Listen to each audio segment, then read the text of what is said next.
Hello दोस्तों, आज हम पढ़ेंगे सेल बायोलॉजी का पार्ट नंबर 4। ये लास्ट पार्ट होगा और इसमें हम पढ़ेंगे, आज केंद्रक पढ़ेंगे, साइटोस्केलेटन पढ़ेंगे, कोशिका पंजर बोलते हैं, कोशिका कंकाल बोलते हैं। उसके बाद इस न्यूक्लियस केंद्रक में हम बहुत से गुणसूत्र देखेंगे, उसके स्ट्रक्चर देखेंगे। उसके बाद हम तारक केंद्र पढ़ेंगे। ये सब पढ़ेंगे, इसीलिए आप लास्ट तक इस वीडियो में बने रहिए, ठीक है। अब सबसे पहले हम देखते हैं कि केंद्रक। तो केंद्रक में आपने देखा होगा कि छोटी मोटी चीजें सब देखिए। तो इसमें आप एक बेसिक चीजें देखो कि केंद्रक की खोज किसने की थी? रॉबर्ट ब्राउन ने की थी और ये 1831 से पूर्व की थी। 1831 में नहीं है, एनसीईआरटी में लिखा हुआ 1831 से पूर्व की थी, ये याद रखना। कंट्रोल सेंटर ऑफ सेल है, ये सेल का कंट्रोल सेंटर है। पूरी कोशिका पे क्या करता है? अपना कमांड रखता है, कंट्रोल रखता है। और आपको पता होगा जब इसका कंट्रोल खत्म हो जाता है तो क्या होता है? सोचिए, कुछ सेकंड तक सोचिए। नहीं समझ में आया क्या होता है? अरे कोशिका विभाजन शुरू कर देता है, तभी तो दो केंद्रक बनते हैं, फिर अलग अलग कोशिका अपने अपने केंद्रक लेके बैठती है और अपने अपने केंद्रक से वो कंट्रोल में रहती है। तो आप देखिए कि कोशिका कंट्रोल सेंटर ऑफ क्या है? सेल है, कंट्रोल सेंटर ऑफ सेल है। केंद्रक का आवरण, ध्यान रखना, केंद्रक का आवरण भी दो समांतर झिल्लियों से बना होता है। ये दिख रही है, ये आउटर मेम्ब्रेन, ये केंद्रक बनाया मैंने, कोशिका ने बनाया चारों तरफ। अकेला केंद्रक समझाने की कोशिश की कि बाह्य झिल्ली, आउटर मेम्ब्रेन ओएम, ये बाह्य झिल्ली है और इसके अंदर वाली आंतरिक झिल्ली है। तो लिखा हुआ दो झिल्लियों से बना होता है, जिनके बीच 10 से 50, हर जगह माइक्रोमीटर देख रहे थे या नैनोमीटर है, 10 की पावर माइनस 9 माइक्रो से भी और छोटा का रिक्त स्थान पाया जाता है। इसे परिकेंद्र की, हिंदी में परिकेंद्र की पेरी न्यूक्लियर स्पेस कहा जाता है, परिकेंद्र की अवकाश कहा जाता है। आप देखिए, ये बाहरी मेम्ब्रेन, ये आंतरिक मेम्ब्रेन, इन दोनों के मध्य जो अवकाश है उसको परिकेंद्र की अवकाश कहते हैं। और ये ध्यान रखो कि केंद्रक आवरण है, उसका क्या कार्य है? केंद्रक आवरण का कार्य क्या होता है? जो केंद्रक में मिलने वाले द्रव्य, केंद्रक में केंद्रक द्रव्य मिल रहा है और बाहर क्या था? कोशिका में क्या था? कोशिका द्रव्य था। तो कोशिका द्रव्य के बीच बैरियर का काम करता है। क्या करता है? बैरियर मतलब अवरोध का कार्य करता है, अवरोध का कार्य करता है। और केंद्र की आधात्री में, मतलब केंद्र की मैट्रिक्स हुई केंद्रक द्रव्य, इसको आधात्री कहते हैं। अंदर वाले स्पेस को क्या कहते हैं? आधात्री कहते हैं। एक या अधिक गोलाकार संरचनाएं मिलती है, एक या अधिक गोलाकार डॉट लाइक स्ट्रक्चर मिलती है, उसको क्या बोलते हैं? केंद्रिका कहते हैं। केंद्रिका को इंग्लिश में बोलते हैं न्यूक्लियोलस, इसको बोलते हैं न्यूक्लियस, ये होता है न्यूक्लियोलस। तो ये रही न्यूक्लियोलस, केंद्रिका, ये रही स्ट्रक्चर डॉट के आकार की। इसे एक भी मिल सकती है, एक से अधिक भी मिल सकती है, वो कोशिका पे वेरी करता है, कोशिका पे निर्भर करता है। ये सबसे अच्छा इंपॉर्टेंट इसमें क्या क्वेश्चन होता है कि केंद्रिका जो होती है वो झिल्ली रहित होती है, मेम्ब्रेन लेस स्ट्रक्चर है, जिसका द्रव्य केंद्र के द्रव्य में संपर्क में रहता है। सतत संपर्क में किस रहता है? ये है, ये केंद्र के द्रव्य में सतत संपर्क में है, तो सतत संपर्क में रहता है। और सबसे अच्छी चीज ये है कि केंद्रिका ही एक क्या होता है? राइबोसोम का भंडारण होती है। और राइबोसोम ये मैंने बना रखे हैं, उसमें आपने 70 80 देखा था, प्रोकैरियोट यूकेरियोट हिसाब से होता है, लेकिन 70 80 राइबोसोम होते हैं। ये राइबोसोम हो गया न्यूक्लियोलस। तो आप देखिए कि ये प्रोटीन फैक्ट्री की तरह भी कार्य करता है, ये प्रोटीन बनाने का कार्य करता है। बता रहा हूं कि ये जो चीज है वो क्रोमेटिन है। फ्लेमिंग ने एक रंजित संरचना दी, फ्लेमिंग नाम के एक साइंटिस्ट थे, उन्होंने एक रंजित संरचना देखी थी, जो कलर संरचना देखी थी उनको, तो उन्होंने उसको क्या नाम दिया था? क्रोमेटिन नाम दिया था। तो क्रोमेटिन क्या? एक बिखरा हुआ रूप है, एक गोलाकार प्रोटीन तंतुओं का बिखरा हुआ रूप है, वो क्रोमेटिन है। यही एक आनुवंशिक पदार्थ होता है, ठीक है। हाँ जी, अब हम आगे देखते हैं केंद्रक में जो केंद्रिका देखी थी हमने, वो क्या करती है? प्रोटीन का संश्लेषण करती है। तो केंद्रिका सक्रिय राइबोसोमल आरएनए, मैसेंजर आरएनए होता, राइबोसोमल आरएनए के स्थल होते हैं। आप इसमें देखिएगा कि आरएनए होता है, राइबोसोमल आरएनए। तो जो क्या करता है? प्रोटीन का निर्माण करता है। जो सेल अधिक सक्रिय होकर प्रोटीन का संश्लेषण करती है, कोई ऐसी सेल्स है जो अगर सक्रिय होकर प्रोटीन का निर्माण कर रही है, जिसमें अधिक प्रोटीन बन रहा है, तो समझ जाना उस सेल में, केंद्रक में केंद्रिका बहुत ज्यादा होगी। तो यहाँ क्या लिखा हुआ है कि जो सेल अधिक सक्रिय होकर प्रोटीन का संश्लेषण करती है, उनमें अधिक संख्या में क्या पाई जाती है? केंद्रिका पाई जाती है। केंद्रिका में न्यूक्लियोलस पाया जाता है। और जिनमें कम सक्रिय प्रोटीन करती है, उनमें केंद्रिका कम मिलेगी, ठीक है, मिलेगी जरूर। केंद्रक में एक शाही रंग से रंजित हो जाने वाला एक पदार्थ मिलता है, जिससे फ्लेमिंग एक साइंटिस्ट थे, उन्होंने उसका नाम दिया था क्रोमेटिन नाम दिया था। और क्रोमेटिन एक प्रकार का आनुवंशिक पदार्थ है जो बिखरा हुआ रूप होता है, जो इंटरफेज होती है, अंतर अवस्था होती है, तब विभाजन होने से पहले अंतर अवस्था होती है, उसमें बहुत विस्तृत फैल जाता है, उसको क्या बोलते हैं, क्रोमेटिन कहते हैं। और जब वो संकंडेशन होता है, जब वो संघनित होता है, तब वो क्या बनता है, क्रोमोसोम बनता है। तो केंद्रक छिद्र, इसके आगे देखते हैं केंद्र के जो छिद्र दे रखे हैं उसमें आरएनए छिद्र क्यों दिया।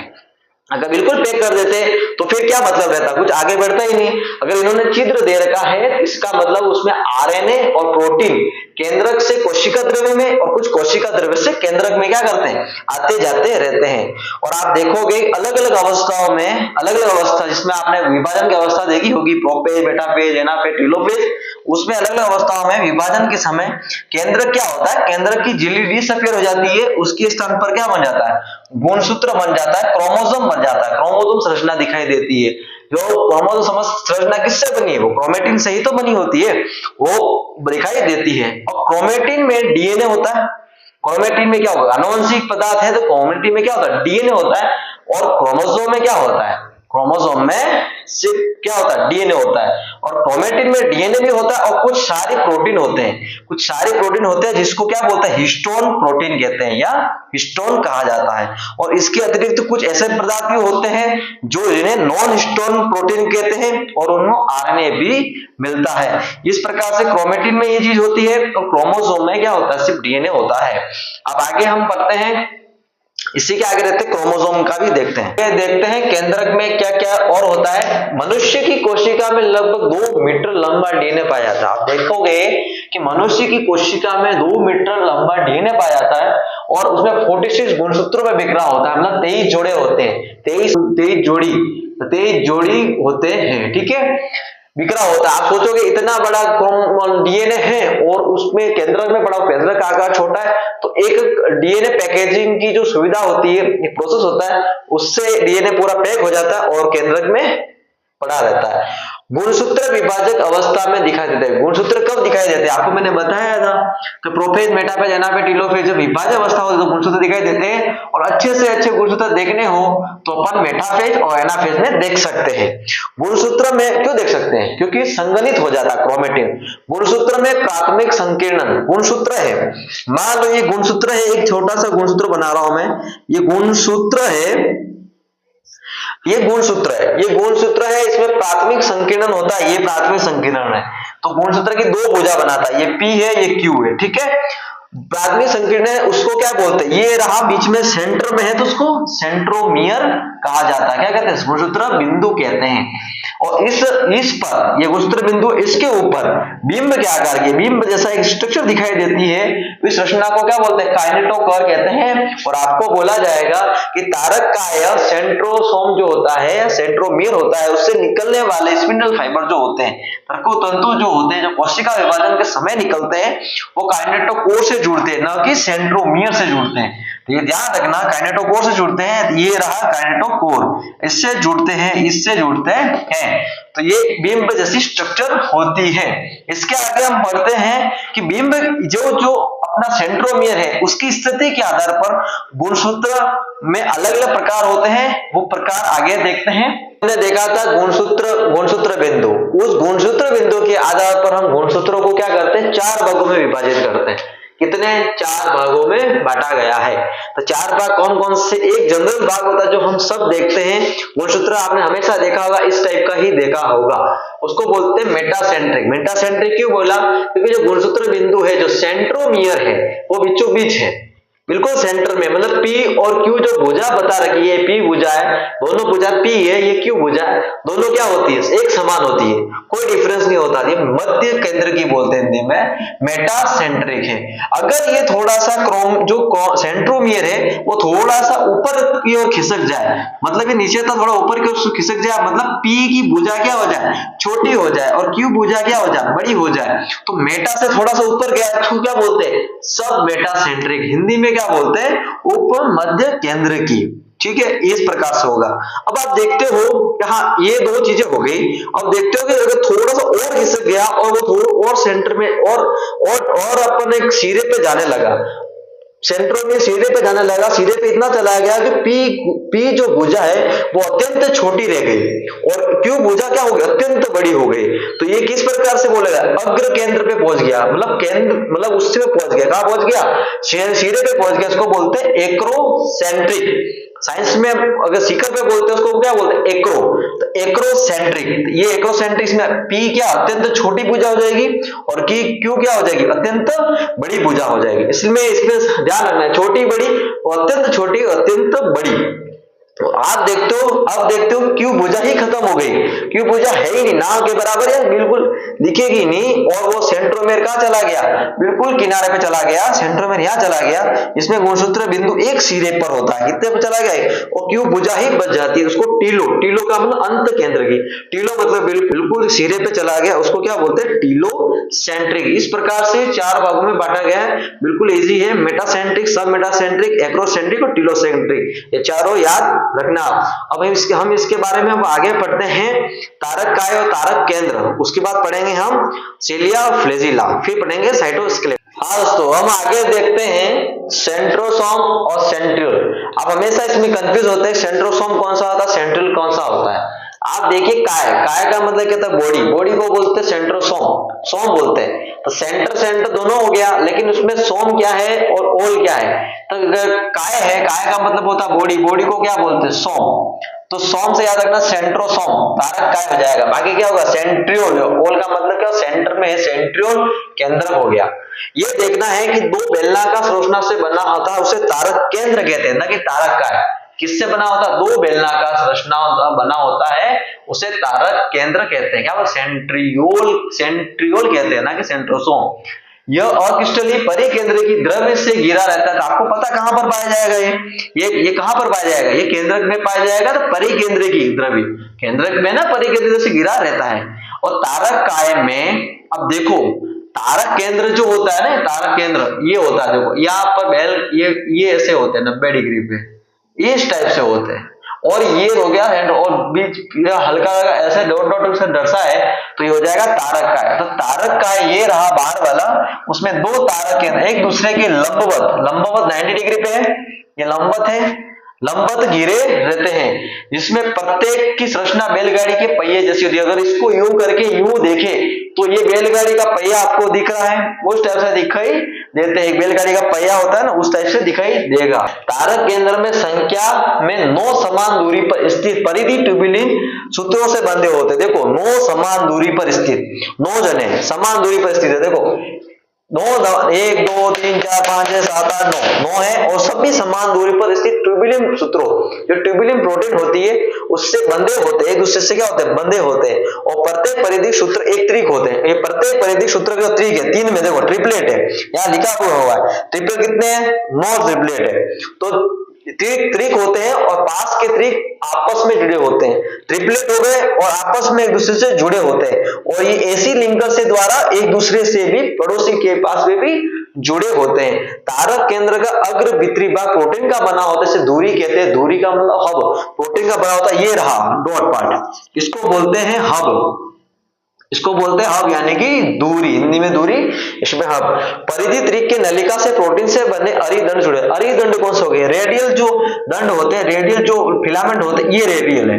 ये रेडियल फिलामेंट से एक दूसरे से क्या होते हैं, प्रोटीन त्रिक से तारक केंद्र से क्या होता है, परिधि त्रिक से नलिका, ये नलिका हो गई, इससे जुड़े होते हैं। और एक दूसरे से भी जुड़े होते हैं ऐसी लिंकर द्वारा। हम इसको ए बी सी इस प्रकार से दे रहे हैं, तो क्या हुआ, ए से सी जुड़ा, फिर ए से सी जुड़ा, फिर ए से सी जुड़ा, तो ऐसी लिंकर भी पाया जाता है।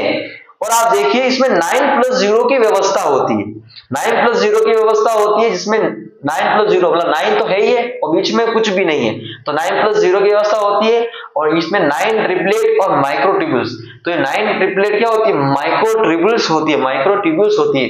तो टोटल माइक्रोट्यूब्यूल्स कितनी होगी, 9 होती ये रही, और टोटल एक में कितनी, 3 है, तो 9 तारीख 27 माइक्रोट्यूब्यूल्स हो जाएगी, और ऐसी लिंकर पाया जाएगा।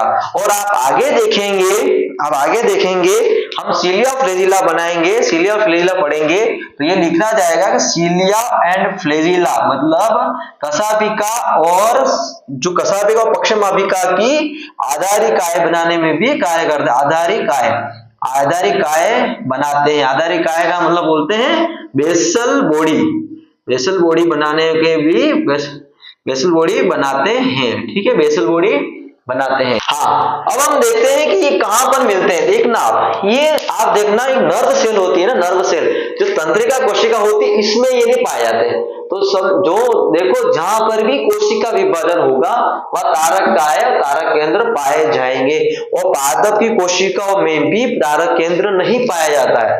जंतु कोशिकाओं में तारक केंद्र पाया जाता है, तारक केंद्र नहीं पाया जाता पादप कोशिका में। तो आप सोचते होंगे विभाजन कैसे होता होगा, विभाजन होगा इसी से स्पिंडल फाइबर बनते, तंतु बनते, तो उसमें क्या पाया जाता है, पादपों में तारक काय पाया जाता है, ना कि तारक केंद्र पाया जाता है।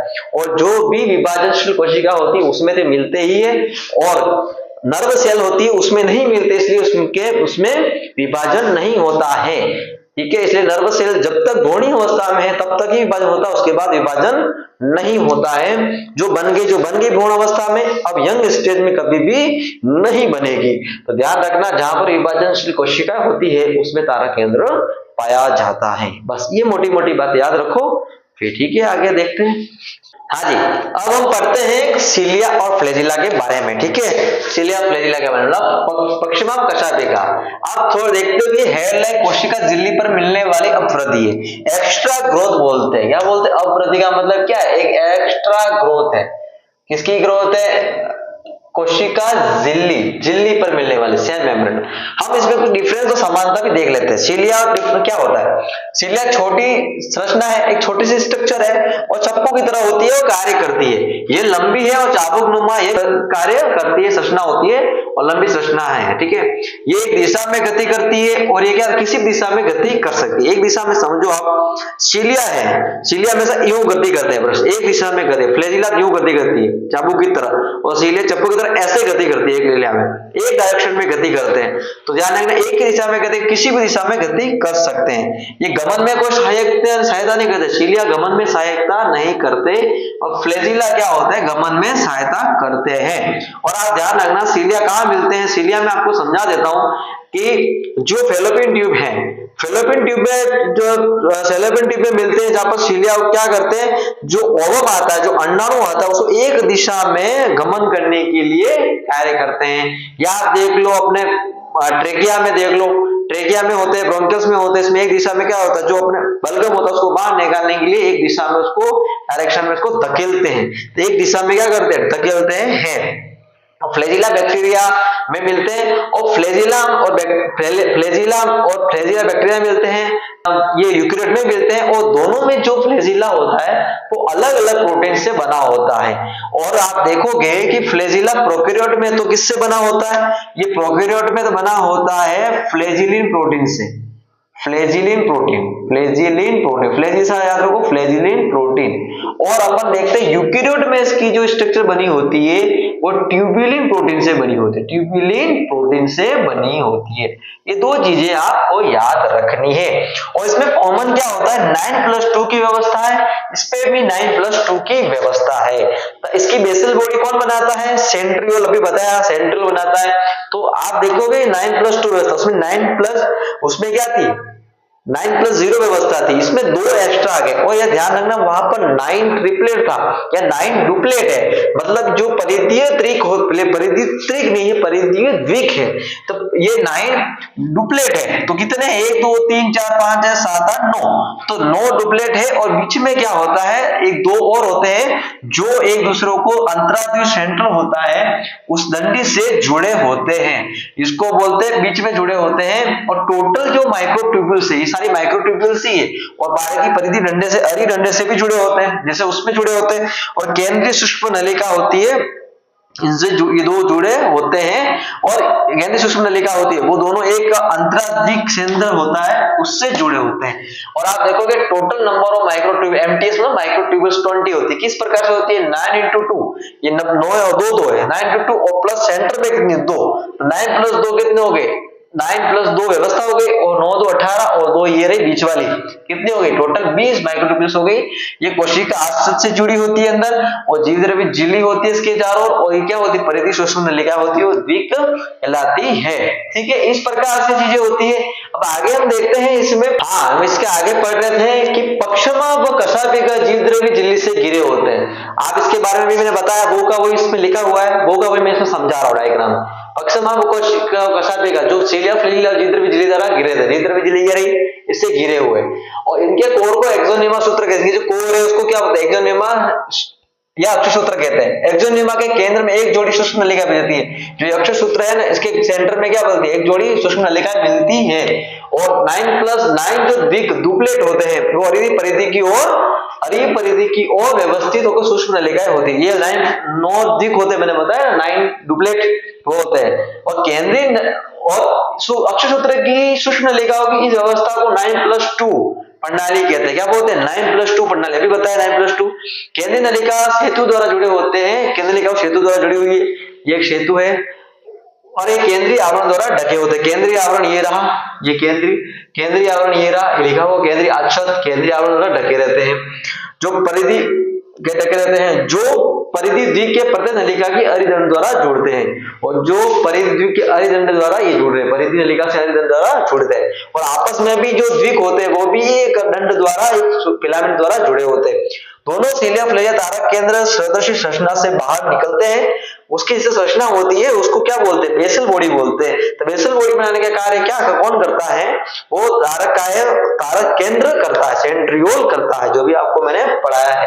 अब इसके आगे हम साइटोस्केलेटन और माइक्रोबॉडीज देख लेते हैं। लास्ट ये रहा साइटोस्केलेटन और माइक्रोबॉडी, जो बहुत छोटा सा दे देगा आपके एनसीईआरटी में, उसी को याद रखना। ठीक है, साइटोस्केलेटन, साइटो का मतलब कोशिका और स्केलेटन का मतलब होता है कंकाल। कोशिका की कंकाल देखना है। ये प्रोटीन, भाई पूरी बॉडी में जो कंकाल बना होता है वो किससे बना होता है, इसमें प्रोटीन से। प्रोटीन फैक्ट्री, प्रोटीन युक्त विस्तृत जालिकावत रेटिकुलेट तंतु जो कोशिका द्रव्य में मिलता है, कोशिका द्रव्य में मिलेगा तो कोशिका द्रव्य मिलता है, उसको क्या बोलते हैं, साइटोस्केलेटन कहते हैं। इसका कार्य क्या, ये देख लो, छोटा सा याद रखना, यांत्रिक सहायता करना, गति करना और कोशिका के आकार को बनाए रखना। मेजर कार्य क्या, कोशिका के आकार को बनाए रखना और यांत्रिक सहायता करना। ठीक है, अब इसके आगे देखते हैं माइक्रोबॉडीज। माइक्रोबॉडीज क्या है, पेरोक्सिसोम, स्पिरोसोम और ग्लाइकोसोम। पेरोक्सिसोम जो होता है वो एनिमल सेल में प्रेजेंट होता है, याद रखना, याद रखना, पी से क्या होता है, एनिमल सेल में प्रेजेंट होता है। और एसजी होता है, एसजी स्पिरोसोम और ग्लाइकोसोम वो प्लांट सेल में उपस्थित होते हैं। और याद रखना ग्लाइकोसोम क्या करता है, एक्स्ट्रा पॉइंट याद रखना कि beta oxidation of fat, fat की जो बीटा ऑक्सीडेशन करता है। और आपको चीज बता दूं मैं, अगर ये अगर प्रेजेंट होता अपने अंदर, एनिमल सेल में प्रेजेंट होता, अपने को एक्सरसाइज करने की जरूरत ही नहीं पड़ती। आप देखते हो, आप अगर कार्बोहाइड्रेट खा रहे हो, शुगर खाने से क्या बनता है, अपने अंदर एक प्रणाली होती है जिससे शुगर से क्या बनती है, फैट बन जाती है। शुगर से फैट बन के अपने आप बनती है, लेकिन आपने कभी देखा फैट से शुगर बन जाएगी, कभी नहीं बनती, ये बनती नहीं है अपने अंदर। क्यों नहीं बनती, अपने अंदर ग्लाइकोसोम होता ही नहीं है, प्लांट सेल में होता है। तो प्लांट मोटे हो जाते हैं ना, खा के फोटोसिंथेसिस कर करके भोजन बनाना है, बहुत मोटे हो जाते हैं। इसमें होता है, वापस क्या करता है, ये फैट का ऑक्सीडेशन भी कर लेता है, वापस शुगर में बदल देता है। अपने अंदर शुगर से फैट बनने की प्रणाली है, लेकिन फैट से शुगर बनाने की प्रणाली नहीं होती। इसलिए अपने को शुगर खा के अपन मोटे हो सकते हैं, लेकिन अब बैठे बैठे फैट तो नहीं गा सकती। इसको अपने को क्या करना पड़ता है, अपने को क्या करना पड़ता है, एक्सरसाइज करनी पड़ती है। इसको फैट को क्या करना पड़ता है, बर्न करना पड़ता, तब जाके अपना पेट वेट सब अंदर होता है, सब चीजें अपनी फिट हो जाते हैं। इसलिए ध्यान रखना, आप याद रख सकते हो, ग्लाइकोसोम बीटा ऑक्सीडेशन फैट करता है। एनिमल सेल में ऐसी चीजें नहीं होती, एनिमल सेल में क्या होता है, पेरोक्सिसोम पाया जाता है। यहां तक का आपके हो चुका है आज आपका पूरा सेल बायोलॉजी चैप्टर जो है दी एंड हो गया है। और मैं आशा करता हूं कि आपको यहां तक के जितने मैंने पढ़ा है वो आपको समझ में आए होंगे, और आप इस चैनल पे जाके अच्छे से सारे पार्ट्स देखें, फर्स्ट सेकंड थर्ड और लास्ट पार्ट भी देखें, तो आपको पूरी सेल्फ वैल्यू समझ में आ जाएगी। और मैंने शॉर्ट से शॉर्ट समझाने की कोशिश की है, कुछ शॉर्ट्स नोट्स लिख के कोशिश की है, और आप इसको पढ़े, फिर एनसीईआरटी को पढ़े, फिर आपके पास कोई डिटेल्स हो, नोट्स अवेलेबल हो तो पढ़े, ताकि नीट के अकॉर्डिंग इतना बहुत सफिशिएंट है कि एनसीईआरटी में जितना लिखा हो वो नीट में पूछेगा, उससे एक्स्ट्रा नहीं पूछेगा। और लैब असिस्टेंट के एग्जाम में भी ये बेसिक चीज ही आएगी। अगर ये हो रहा है तो आप मेहनत करते रहिए और आगे बढ़ते रहिए, क्योंकि कठिन परिश्रम का कोई विकल्प नहीं होता। आपको पढ़ना ही पड़ेगा, क्योंकि कठिन परिश्रम का कोई विकल्प ही नहीं होता। आपकी मेहनत से ही आपके सपने हकीकत बनेंगे, आपकी मेहनत से ही आपके सपने हकीकत बनेंगे। इसी तरीके से आप देखते रहिए। धन्यवाद, थैंक यू।